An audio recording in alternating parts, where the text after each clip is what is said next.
اس انسان سے لوگوں کو بہت اختلاف ہیں۔ کچھ نے کہا یہ کافر ہے، کچھ نے اس کے نام کی وجہ سے کہا یہ قادیانی ہے، کچھ نے اہل بیت سے محبت کی وجہ سے کہا یہ شیعہ ہے، اور کچھ نے صحابہ کی جھوٹی گستاخیوں کے فتوے لگا کر کہا یہ صحابہ کا گستاخ ہے۔ لیکن حقیقت تو یہ ہے کہ اس انسان کو سننے سے پہلے ہمیں کیا پتا تھا جنگ جمل، جنگ صفین، جنگ نہروان کیا ہے؟ ہمیں کیا پتا تھا مولا علی صرف شیعوں کے مولا نہیں بلکہ پوری امت کے مولا ہیں؟ ہمیں یہ تو پتا تھا کہ حضرت عمار کے ماں باپ کا قاتل ابو جہل ہے، لیکن ہمیں کیا پتا تھا کہ حضرت عمار کا قاتل کون ہے؟ ہمیں کیسے پتا چلتا حضرت خالد بن ولید کتنے باکردار شخص تھے؟ ہمیں کیا پتا تھا ابو ذر غفاری، ابو بصیر، عمر بن عاص، حذیفہ ابن یمان، ابو عبیدہ ابن جراح، ابو دردہ اور زید ابن ارقم کون تھے؟ اس سے پہلے کس نے ہمیں یہ باتیں بتائی؟ اور بھائی ایک یوٹیوب پہ بیٹھے میرے جیسے شخص کو کب پتا تھا کہ بخاری، مسلم، ابو داؤد، ترمذی، نسائی اور ابن ماجہ یہ حدیثوں کی کتابوں کے نام ہیں؟ اور بھائی ہمیں کب پتا تھا نہج البلاغہ جیسی بھی کوئی کتاب اس دنیا میں موجود ہے؟ اور آج اگر اس انسان کو سننے کے بعد ہم جیسے لوگ بھی جو نہ مدرسوں سے پڑھے، نہ کبھی جماعتوں کے ساتھ گئے، نہ کبھی کسی دینی مرکز میں گئے، پھر بھی دین کا ایسا علم رکھتے ہیں کہ ہمیں قرآن، حدیث، سیرت اور اصحاب کی زندگیوں کا کافی حد تک پتہ ہے، یہ کس نے کیا؟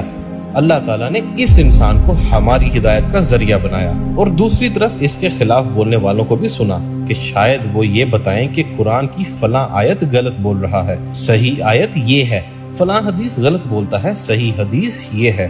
ہمیں لگا مولوی یہ بتائیں گے، لیکن اس کے خلاف کیا دلیل دی گئی سن لو۔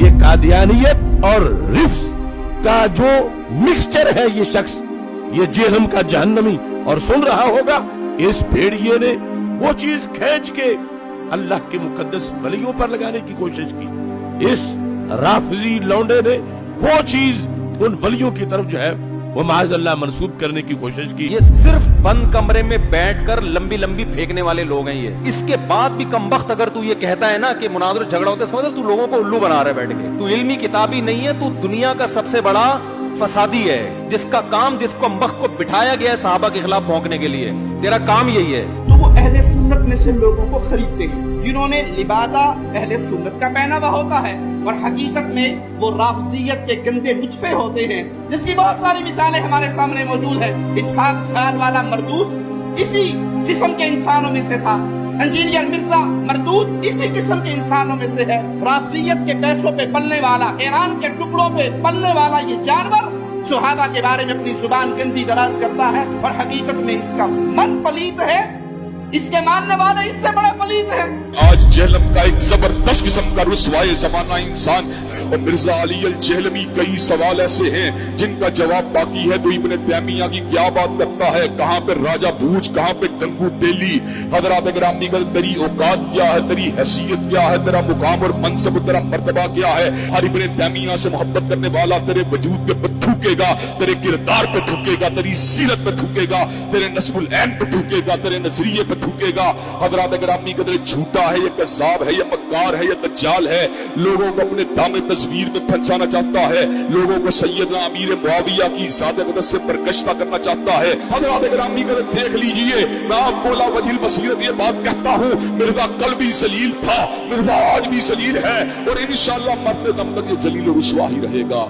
ہم شخصیت پرست نہیں ہیں، ہمیں مطلب قرآن حدیث سے ہے۔ تم قرآن حدیث پیش کرو، ہم تمہارے ساتھ ہو جائیں گے۔